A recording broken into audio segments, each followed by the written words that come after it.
Yan. B. Saan pala natin Yung like this, baby, oh. Like this, oh. Ano yung kami Baby. sulat baby B? So, itaas na ang kamay.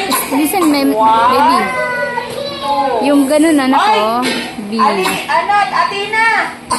Wala ba pinasusulat si teacher? Bago yan. Makinig ka sa akin. Wala pa akong sinabi yung classmate ni nagsusulat, Up! Down. Sulat mo nga yung small b. Mamaya ba magsusulat na tayo?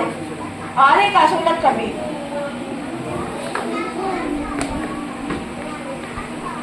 Pag sinasaway, makikinig ka. Huwag matigas ulo, Dali. Down. Down. S, anak, S. Sa B. Anak. Baby, Scarlett. S like this, oh. S. Yeah. Like a snake. Yan. Tapos, ganito. Yan, si small b. Nagsusulat ng walang dito.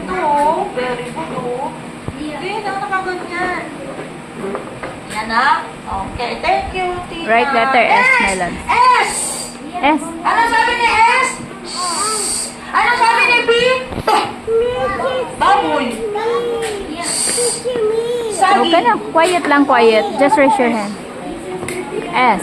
Your name. Parang snake yun. Baby S! Tignan nyo! Ayan siya, makinig nga dito. S, my love. S.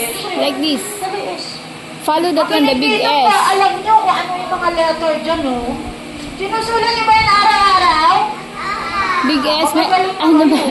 H yun, anak. S. S. Follow the big S, not the H. Marunong naman. Ano ang sinawan natin? Upo ka kasi.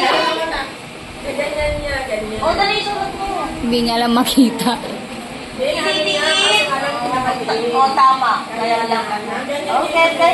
Palapakan nyo nga siya. Yay! Good job. Good job. Dito ka muna. Move ka dito kasi di maka-move si Bon. Give me five. Basahin nyo nga. Sabi nyo H. Ayun na. Sabi nyo H. Ayun na. Look. F. Oh, enough na. Oh, listen to your teacher na. Oh, enough na, anak. Emerald.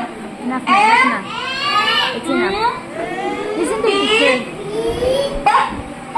S. S. Di ba sinagutan nyo yan? Sa reading, saka sa Pilipino? Sinagutan nyo ba? Sabi nyo, ang galing ko! Ang hina. Ang galing nyo, ang mahina. Diba?